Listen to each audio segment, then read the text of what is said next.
Segunda charla de hoy, muy vinculado al tema anterior y no ha salido varias veces, está el tema de la igualdad de género. Bárbara Figueroa hablaba de la brecha salarial, hablaba también de cuánto, ¿no es cierto?, o el vínculo entre poder generar una cancha mucho más pareja, incorporar a una mayor porcentaje de la fuerza laboral femenina al mercado, cómo eso podría aumentar también la productividad de nuestro país. Hay todo un tema también asociado, ¿verdad?, a la dignidad de los trabajos que todos los géneros pueden acceder. Quisiera presentar a Alejandra Wolf. Alejandra es profesora de arte de la Escuela de Arte de nuestra universidad y es la directora dentro de la Escuela de los Patrimonio, Archivo y Publicaciones, Centro de Patrimonio, Archivo y Publicaciones, ¿ya?, de la escuela. Y me gustaría destacar, a través de la presencia de Ale, nuestro interés como grupo que coordina el curso, en que podamos ir viendo una diversidad de disciplinas, no solamente sentados en la audiencia, ¿verdad? Ustedes son de 22 carreras distintas de la universidad, lo que habla de un espacio bien diverso que ustedes han podido ir valorando y encontrándose, ¿verdad?, a través, por ejemplo, de los grupos de trabajo, de los círculos de aprendizaje, sino que al mismo tiempo hemos tratado de que también eso se vea en el grupo de personas que vienen a presentar. Hemos hecho un esfuerzo por generar buscar un conjunto de profesores que tengan de distintas disciplinas, y para mí es muy, muy atractivo poder tener a una profesora de arte venir a hablarnos de un tema tan sensible y que exige, ¿no es cierto?, una sensibilidad relevante, pero al mismo tiempo un trabajo decidido como Alejandra. Así que, por favor, Ale, muchas gracias.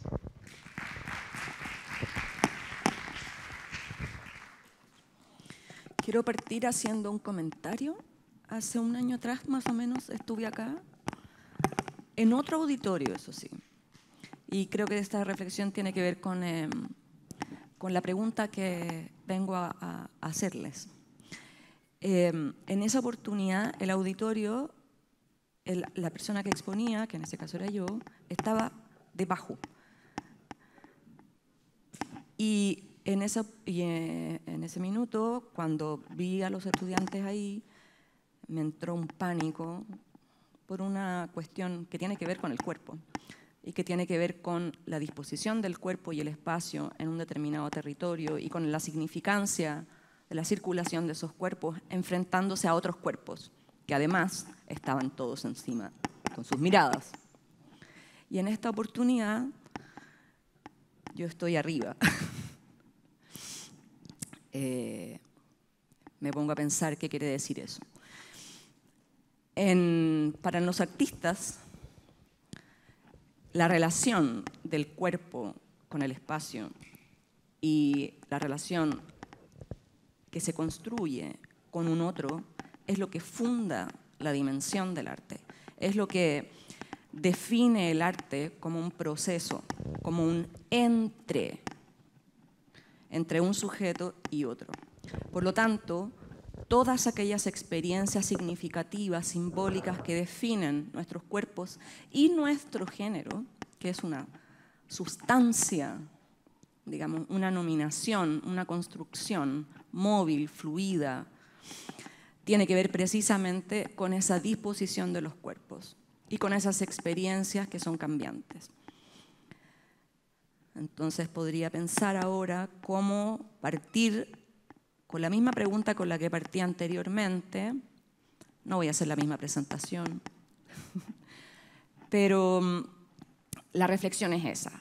La pregunta que se hace el feminismo, los estudios de género, las teorías de género, el activismo de género, el ecofeminismo, que es también una rama de las discusiones, de las intersecciones entre el feminismo y la crisis ecológica, ¿no?, desde un punto de vista de las teorías del género, incorporando las luchas también políticas que pretende relevar el movimiento, y cuál, en este caso particular, cuál es el rol que le juega al arte en estas discusiones, en estos debates. Me voy a colgar entonces ahora de la presentación anterior de Bárbara, cuando ella dijo, parece que somos los únicos que estamos tratando de instalar este tema, no solo el de las brechas salariales y el de las disputas, digamos, de los poderes, finalmente, y cómo se llevan a cabo esas discusiones en términos políticos y cívicos. Los artistas también estamos a cargo de pensar esas. Lo que pasa es que nuestro rol no es solo construir conocimiento a partir de las teorías o de las élites intelectuales académicas, sino que generar visibilidad de una forma que integre al otro en esa demanda. Es decir, las obras hoy día no son solo objetos, son discursos que atraviesan nuestras dimensiones subjetivas, y la subjetividad es algo que se construye, tal como el género. Antes de invitarlos a responder estas preguntas, que en realidad los voy a bombardear de preguntas durante toda la sesión, les quiero partir presentando un video. Son 8 minutos con 45 segundos, así que tengan paciencia. Es un pequeño documental que pertenece a una colección de videos de artistas mujeres. El video se llama, ya habría que pensar un poco en el título del video, se llama Colores del Centro. Son 12 artistas mujeres que de alguna manera cuentan un poco en qué consiste su trabajo artístico, y son todas de Caribe. Les quiero presentar, vamos a ver solamente uno de estos pequeños documentales de... ¿se ve ahí la pantalla, no?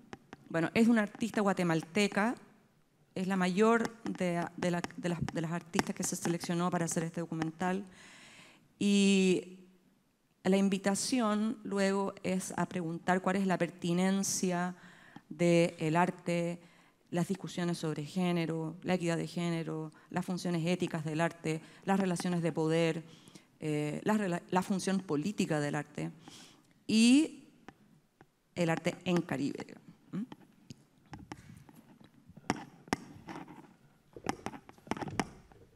Ups, suena mucho esto. Ah, ¿es este el que...?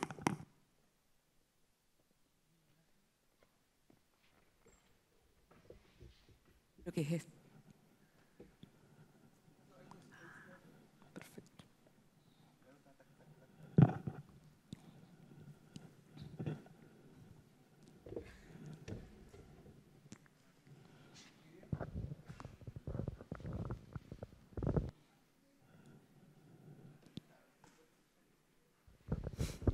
Ignacio, el video, porfa. ¿Eso?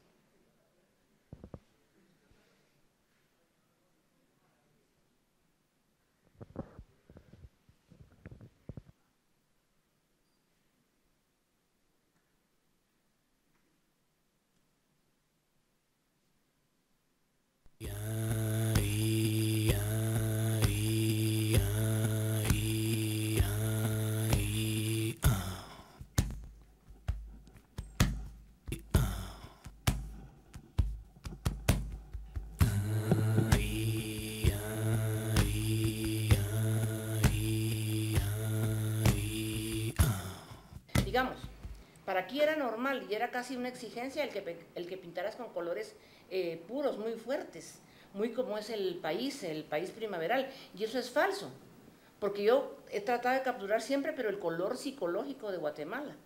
Este país es un país sumamente triste, no obstante que es un país cargado de mucha energía, que tiene mucho que decir, que tiene una fuerza enorme en su gente joven y en los niños, en el cual está fundada prácticamente la esperanza de este país, y que aún no se les ha dado la oportunidad de diálogo, la oportunidad de desarrollarse, pero que por eso es que la obra ha tratado de capturar eso, esa cosa oscura que se siente ahí adentro, esa cosa que no terminaba de aclararse, y que ahora estamos en pos de eso, pues, de tratar de buscar una sociedad, digamos, mejor repartida, una sociedad más en la que se pudieran comprender las culturas del país, pero no necesariamente capturarlas a nivel turístico. Si algo detesto es que nos encasillen dentro de un nivel turístico, me da la impresión como que pareciera que no somos capaces de pensar o de generar nuestras propias ideas. Y a mí eso, así lindamente les digo, me encabrona, pues, y lo hago a mi manera. Y cada obra que yo tengo está diciendo algo del conflicto, de los conflictos de Guatemala y del encuentro de esos mundos, ese mundo ladino, y cómo pueden funcionarse tan perfectamente. En arte me parece fácil, muy fácil, y para mí muy comprensible, sobre todo que yo vengo de un mundo que sin haber podido conocer a mi abuelo paterno, mi herencia directa es indígena y es del área Sutuil. Yo no conocí a mi abuelo, porque mi padre tampoco se pudo criar con su padre, porque mi abuelo indio negó a mi padre porque le veía más rasgos ladinos, y resulta que mi padre se parece muchísimo a como era mi abuelo. Y entonces yo crecí, parte de mi niñez la pasé en Sololá. Yo iba con frecuencias como espía a las cofradías, cuando era un mundo que también a mí me pertenecía, pero que no me lo enseñaron. Llegué a escondidas a conocerlo, a encantarme de él. Estaba enamorada de sus humos, de sus inciensos, de sus candelas. Estaba enamorada de esa neblina del lago que yo lograba ver desde la cabecera departamental de Sololá, pero no lo veía folclórico, pues, como a mí me quería meter, por ejemplo, el Inguat, sino que yo percibía algo más de eso. Y además descubrí una cantidad de poesía en el paisaje guatemalteco, y parte del paisaje también está metido en esos tonos carmín, en esos tonos barros, que empecé a investigar desde cuando me interesé por todos los simposios de arqueología, y empecé a descubrir desde ahí, desde esta época hasta la actual, cómo se fue amarrando el color. Hubo un tiempo que yo estuve presa del naranja, de la cerámica del preclásico de los mayas. Me interesaba nada más el naranja. Me entusiasmaba lo antropomorfo de todas sus imágenes en los platos y en los vasos. Y a mí me era fácil ver esos tipos de animales que iban a la par mía a veces en los buses. O sea, pude sentir bien cómo se trasladaba esa pintura, ese arte tan antiguo, cómo podía yo vivirlo en el presente. Esas figuras grotescas que también son muy frecuentes en el arte maya, son actuales. Tú ves esos monstruos conduciendo un país, manejando un vehículo a alta velocidad. Cierre sencillo, son monstruosos y como vampiros. Para mí son unos ots, pues. Son unos ots, son unos cielos. Todo el mundo se tiene que dar a la tarea de hacer una obra con respaldo. Ya no es cuestión de que la inspiración te baje del cielo, sino que realmente hay que analizar y tomar conciencia de la seriedad con la que se debe actuar en el arte, y media vez esa obra esté basada en algo realmente estudiado, analizado, vivido. En el caso mío, me gusta sobre todo vivirlo, porque casi todo lo que te puedo mostrar lo he vivido, pues.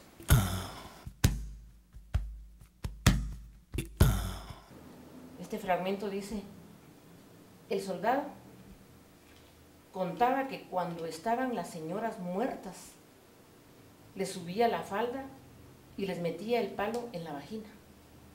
A una anciana la ahorcaron con un lazo en el cuello. Estaba desnuda, con un banano en la vagina. Y quise hacer esto sobre pañuelos blancos porque, por cierto, estos pañuelos son de marca MacGregor. Y el eslogan de esta marca de pañuelos dice que MacGregor es cosa de hombres y la guerra fue cosa de hombres. Era tan dramático, tan grotesco, tan asqueroso, tan vergonzoso esa historia del país, que eso no iba yo a hacer teatro casi pintándolo, imposible. Tenía que respetar las cosas tal y como ahí se decía. ¿Y qué me quedaba? A puño escribir pequeños textos que yo extraje de los libros y pasarlos a un pañuelo, como pidiendo desesperadamente paz, tranquilidad ya, a tanta sangre. Y de pronto, ¿qué es una instalación? Pero yo no estaba pensando en hacer una instalación. Encontré que era la mejor manera de expresarlo, simplemente. Mira, Yo creo que los gobiernos nacionales aún no han sentado cabeza en ese sentido. También las necesidades de ese país son tan grandes que han asociado la cultura como con algo de entretenimiento. Y tú sabes que un país realmente es grande y crece cuando se le deja desarrollar culturalmente. Al final, que cuando un país quiere ser identificado universalmente, ¿a quién recurren? Y en el caso particular de Guatemala, lo hacen con los artistas o con los indígenas, cosa que me parece cruel, pues, ¿verdad? Pero que al final son los que están dando la verdadera cara y dan el nombre y el apellido del lugar donde vienen. Yo creo que los creadores, no importa qué campo, son los verdaderos nombre y apellido de estos países.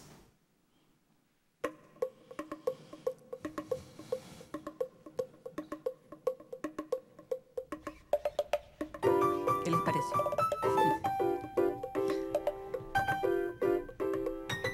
¿Alguien podría relacionar esta pregunta con todas aquellas reflexiones que se pueden hacer respecto de lo que dice el artista?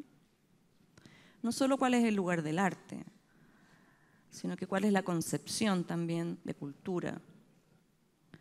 Cómo los cuerpos, en este caso los de los indígenas, y los cuerpos que han sido violentados a lo largo de la historia, como lo fueron en Guatemala durante la guerra, que duró más de 20 años, donde la mayoría de las personas que murieron fueron campesinos indígenas y donde lo que se destruyó fue el capital no solo simbólico, sino que también las tierras productivas de esos pueblos.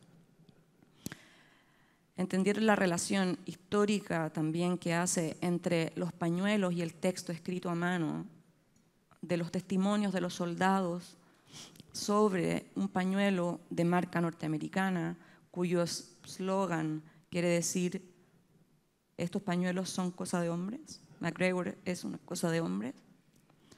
La relación metafórica que establece ella entre la imagen del pañuelo, ¿no?, pañuelo masculino, de una marca norteamericana, de una empresa norteamericana. La guerra civil, ¿algo saben de Guatemala? La guerra civil de Guatemala estuvo en gran parte financiada por las empresas bananeras. Y las empresas bananeras eran cultivos de bananas de empresas norteamericanas. Cuando el presidente guatemalteco decide expropiar solamente un 20% de las empresas bananeras de Guatemala, se hace una campaña de desprestigio del Estado, se lo acusa, se le quita todo, muere en extrañas condiciones, y las compañías norteamericanas lo que hacen es, en vez de expropiar, para evitar la expropiación, queman químicamente todos esos terrenos. Entonces sigo preguntando, ¿qué es un cuerpo?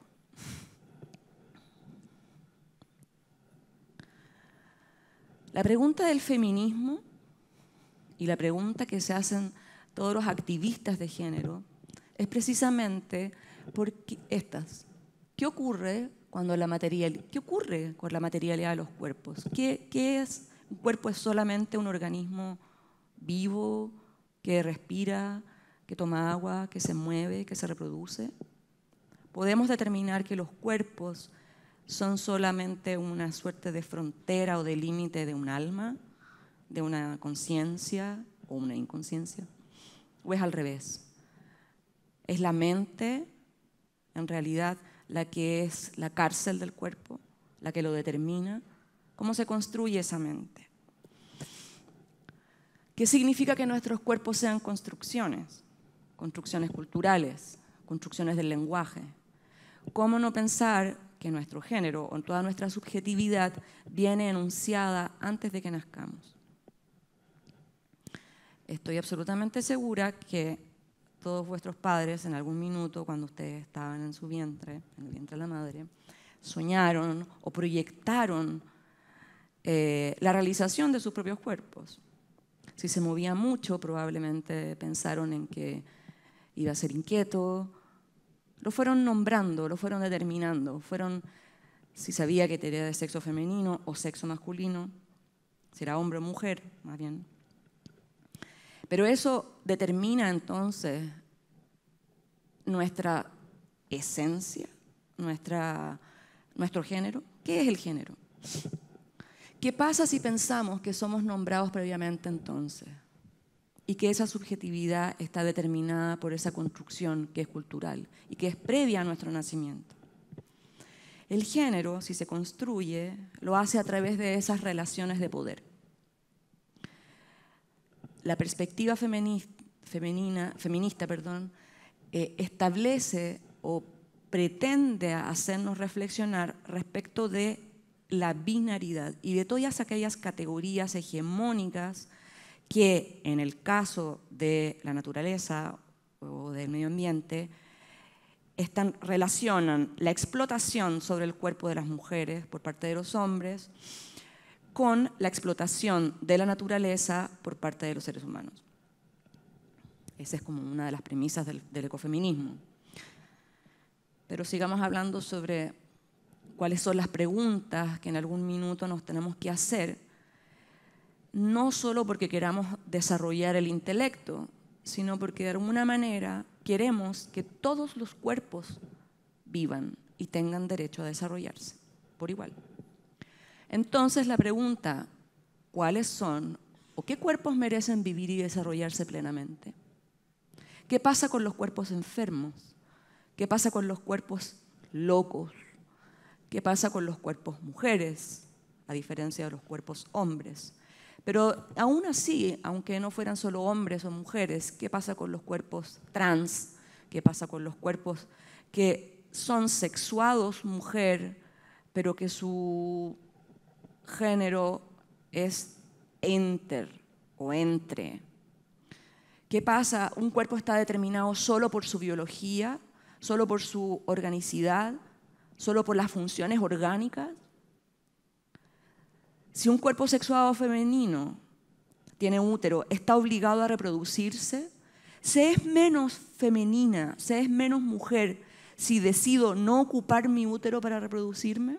Esas son preguntas que se hace el feminismo. Esas mujeres que deciden no parir, no ser madres y no pertenecer a ese campo cultural, ¿tienen menos derecho a desarrollarse y vivir plenamente? ¿Tienen menos beneficios? Si nosotros tenemos pies, deberíamos usarlos, pero no solo usamos nuestros pies para movilizarnos. Me imagino que todos llegan, o casi todos llegan aquí en una prótesis llamada transporte. ¿Cómo podemos vivir mejor entonces y organizar nuestras vidas mejor? Esa es una pregunta del feminismo, que es una pregunta ética, que no solo se hace la discusión, las posturas críticas del feminismo y el activismo feminista, sino que también se hace el arte. Y me imagino yo que no solo se hace la filosofía, nos las debemos hacer todos. Y por otro lado, cómo construir esa vida juntos mejor. Y cuando se trata de incorporar a los otros, entonces la dimensión ética se vuelve política. ¿Qué implica eso? Que las luchas de equidad lo que persiguen hoy es valorar todos los cuerpos y no darle oportunidad, sino que concebir la oportunidad para todos esos cuerpos. Esta es la definición que yo intervine, que me mandaron de sustentabilidad. Era la posibilidad de que el ser humano y otras formas de vida, yo agrego, todas los cuerpos humanos, todas las formas de vida humanas y no humanas, digamos, florezcan en la tierra para siempre. Ustedes me podrán decir, sí, eso es de perogrullo, pero no es así. En la realidad eso no sucede. Las categorías hegemónicas del poder, para algunas feministas es desde la Ilustración, para otras feministas provienen casi de la organización paleolítica, pero esas disputas, digamos, tienen que ver con un estamento que es quien ha establecido y determinado quién tiene derecho a ser, quién tiene derecho a existir y a explotar, a dominar y a enunciar al otro. Hay quienes no tienen la posibilidad de representarse a sí mismos o hablar por sí mismos.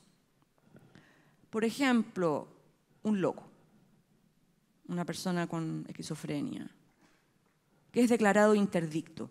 ¿Por qué doy este ejemplo? Porque ese también es una perspectiva de género.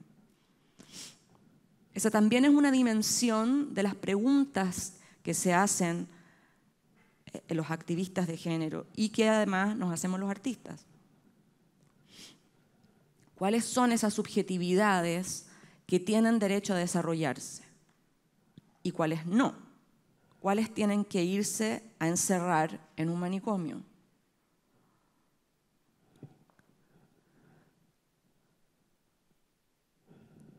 El género. Perdón. ¿Qué sucede entonces cuando un sujeto vive en un cuerpo que no es reconocido socialmente? Se le encierra, se le encierra en un asilo, se le encierra en un manicomio, se le encierra en un hospital, se le encierra en la casa o en una cárcel o en una reserva indígena.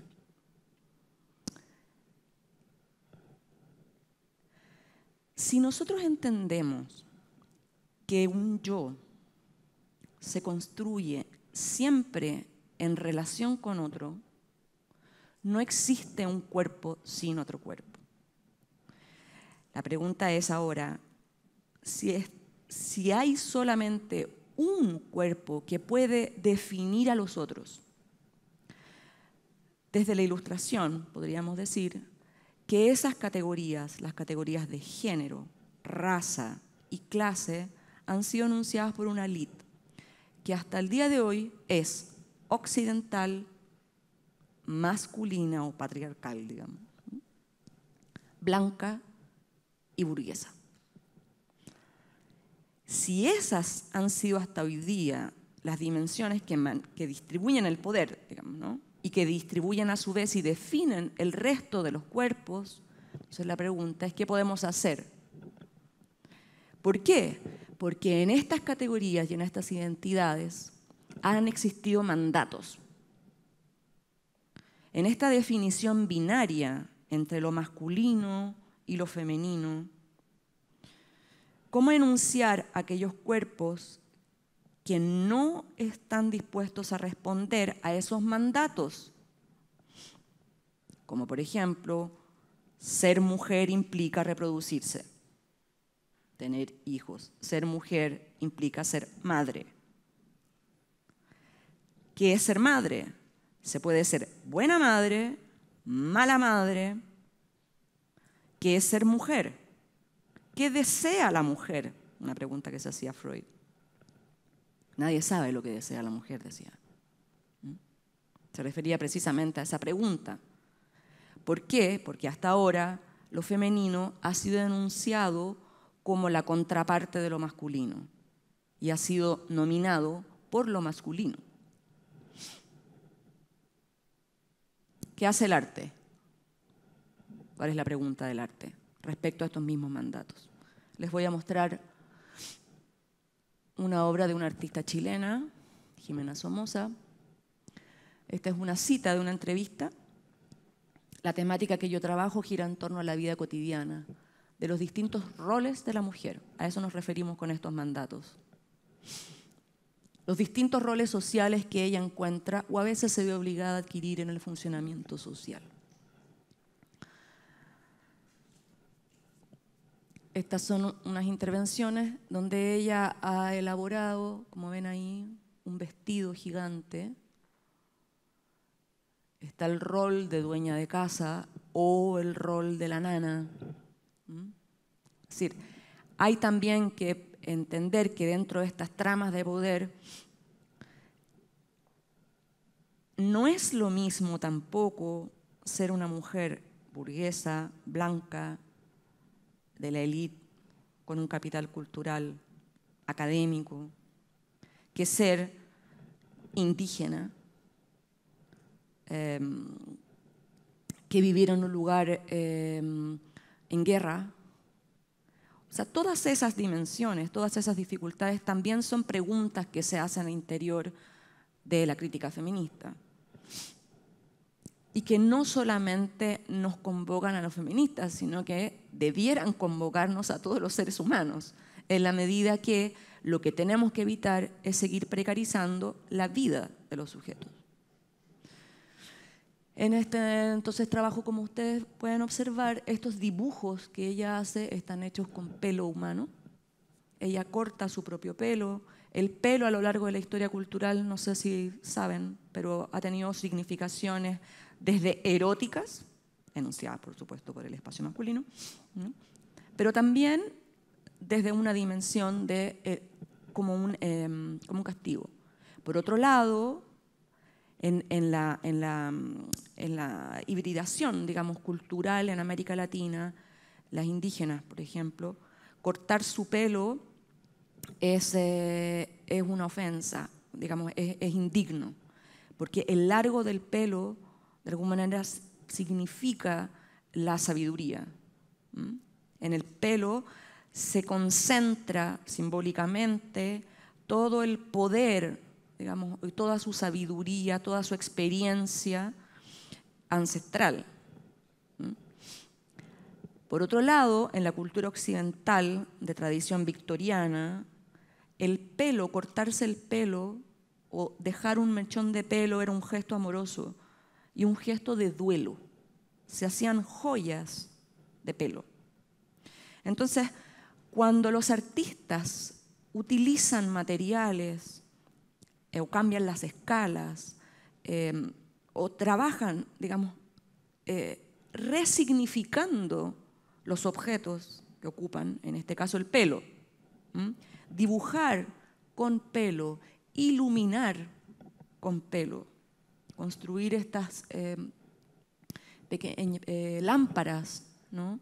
Con un estilo barroco, poniendo en evidencia también esos cruces entre el duelo, lo doméstico, lo íntimo y el propio cuerpo. Perdón. Oh. Es muy sensible esto. Bienvenida es una exposición que se llama, que hizo en el año 2000, se llamaba Desigualdad.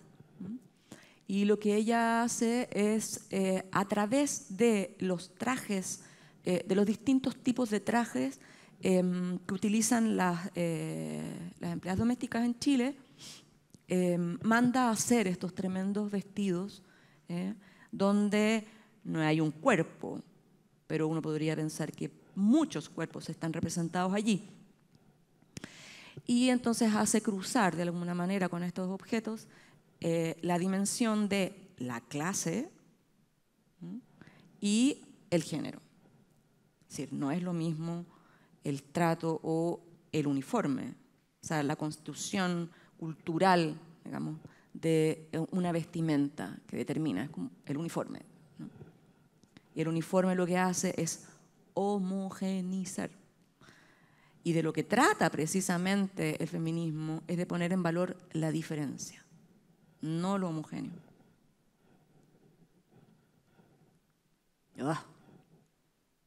Bernardo Yersun es un artista también chileno. Dice, mis objetivos son visibilizar y aprender de estas gestualidades y sinergias locales, que constituyen formaciones culturales específicas y de pertenencia. Me identifico con ello, con lo propio, con lo que entiendo por original, primario y primitivo. Toda la información de mi obra es rescatada de estos modelos que subyacen en lo minúsculo, lo pintoresco, lo folclórico, desde un punto de vista crítico, por lo demás. Lo artesanal, lo misterioso, lo mitológico, lo indígena. Aquello que se relaciona localmente, por consecuencias, es una reiteración de relaciones estéticas locales disonantes de los espacios hegemónicos del arte. Perdón. Ahí está él. Este es un autorretrato ¿Reconocen esta, ¿no? El esquema de Vitruvio, utilizado por Leonardo da Vinci, es un esquema clásico que lo que establece es un ideal corporal masculino. Y claramente, en términos paródicos, el artista de origen mapuche no coincide con ese ideal. Lo más probable es que ninguno de los que estemos aquí coincidamos. Entonces, estos cuerpos, que somos la mayoría, no tenemos derecho a ser considerados cuerpos perfectos o cuerpos con una existencia plausible. Lo que él coloca al lado precisamente de este esquema son todas las palabras con las que lo han tratado alguna vez. Él ha recibido todos estos apelativos en la calle, en el trabajo, pero normalmente en la calle.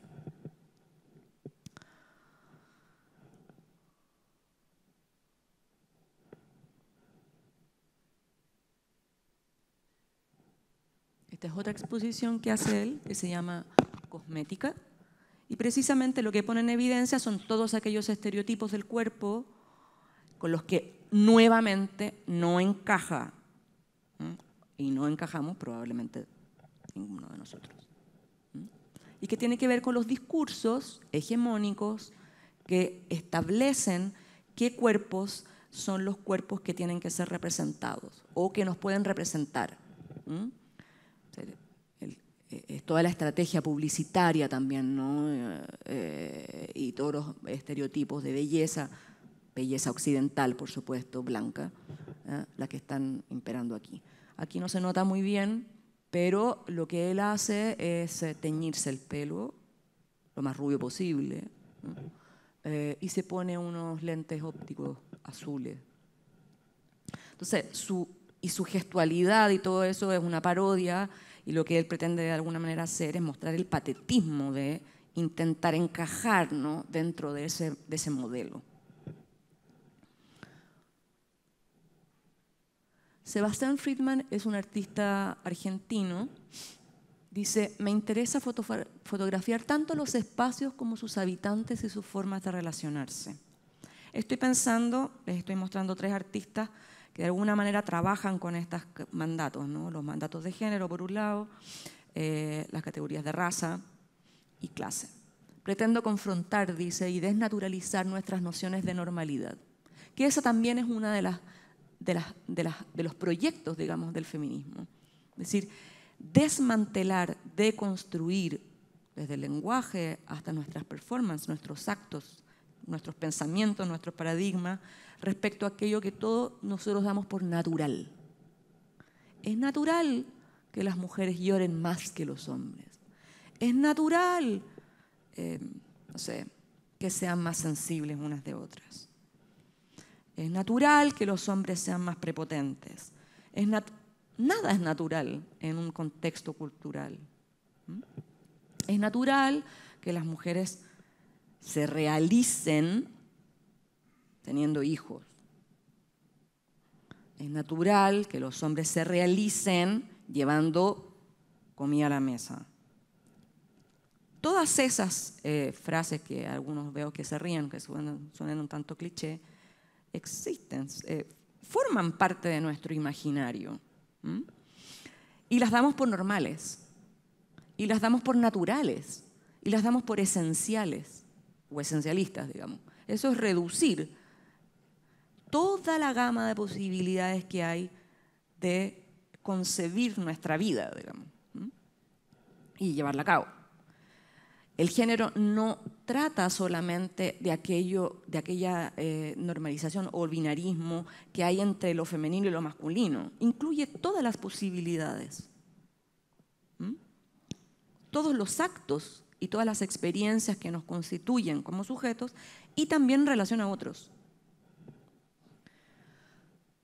Lo que hace Sebastián Friedman es, en este proyecto, que son fotografías, a partir de su propia experiencia, digamos, ¿no? Entonces fotografía a familias burguesas de Buenos Aires con su nana.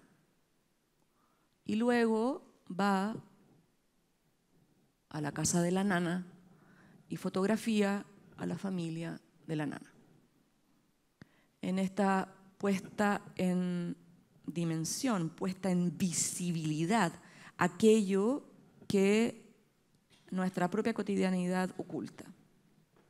Nosotros podemos saber que nuestra nana tiene una familia, pero el trabajo de nana es uno de los pocos trabajos en el que el empleador y el trabajador conviven bajo el mismo techo. Y sin embargo, nosotros no sabemos, o sabemos siempre muy poco de la nana. Entonces, esto es una manera también de plantear este asunto de la visibilidad o la invisibilidad de los cuerpos.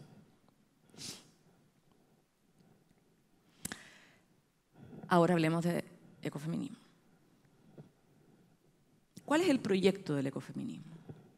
Transformar la vida de todos, modificando los pensamientos y esquemas culturales que han llevado a la crisis ecológica, desde una perspectiva feminista. Eso que incluye todo lo que ya les he mencionado respecto de la desnaturalización, la deconstrucción. Lo que hay que deconstruir precisamente son esas categorías, incluyendo una última, que es la categoría de naturaleza. Entender también que hoy día la naturaleza, junto a la raza, junto al género y junto a la clase, constituye una dimensión de poder. Abogar por un sistema entonces también de relaciones sociales pacíficas y por un sistema de vida y desarrollo sostenible no explotador. ¿Eso qué quiere decir? Que es lo que les mencionaba en un inicio, lo que el feminismo y el ecofeminismo hace es establecer este vínculo entre la explotación de las mujeres por parte de los hombres, establece, ¿no?, esa lectura, del mismo modo que los seres humanos explotan la naturaleza. Vale. ¿Cuáles son las premisas y las propuestas que establece el ecofeminismo? El ecofeminismo, a todo esto, es el entrecruzamiento de las teorías y de los activismos feministas con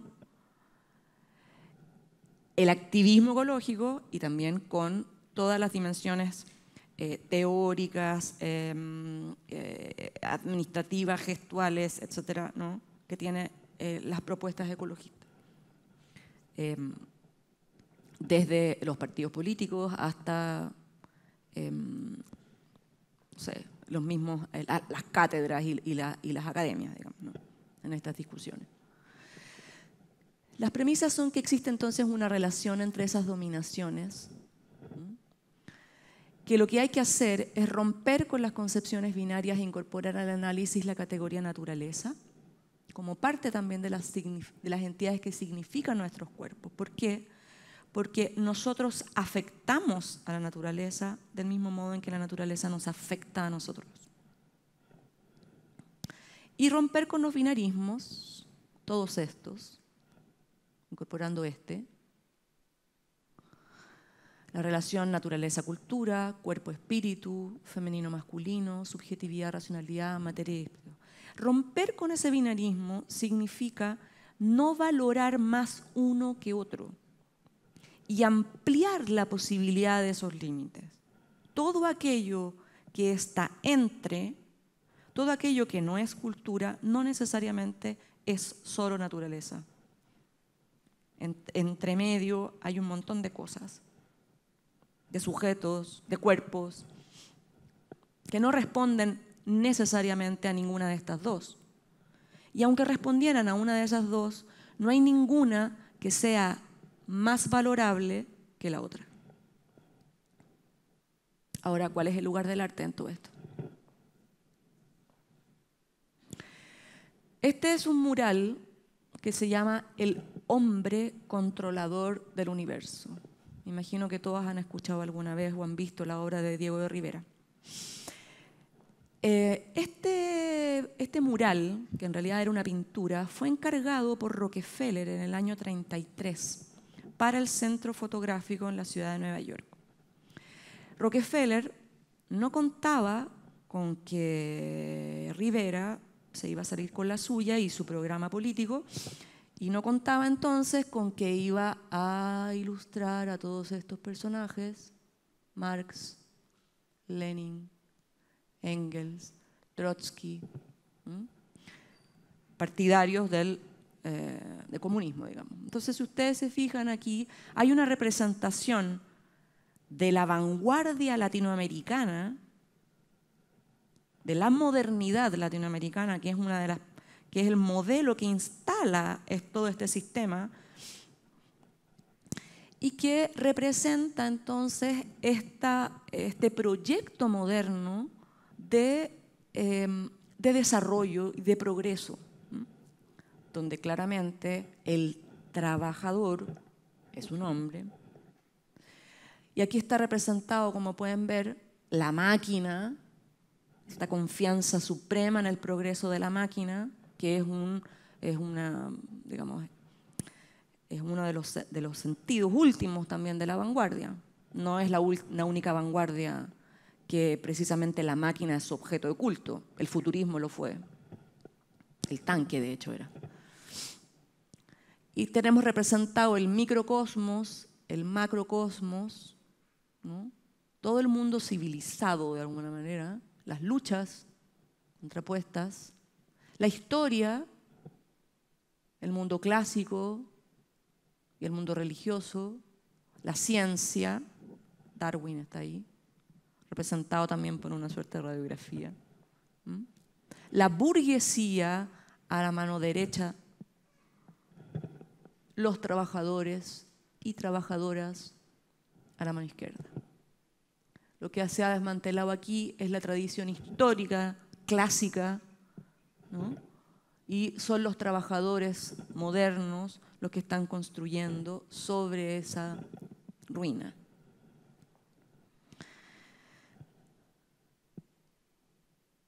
Ahora bien, ¿qué hacen los artistas contemporáneos hoy día respecto a estas otras categorías que tienen que ver precisamente con la explotación de la naturaleza o con la crisis ecológica o cómo visibilizar las relaciones entre tecnología, progreso, modernidad, desarrollo, equidad, justicia, para que todos estos cuerpos circulen y para que además todas las subjetividades creativas se puedan producir? Dentro de la noción de paisaje, me imagino que no sé si habrán visto el término paisaje. Paisaje es una construcción. El paisaje es una construcción en la medida que solo existe el paisaje cuando ese lugar está expuesto a la contemplación.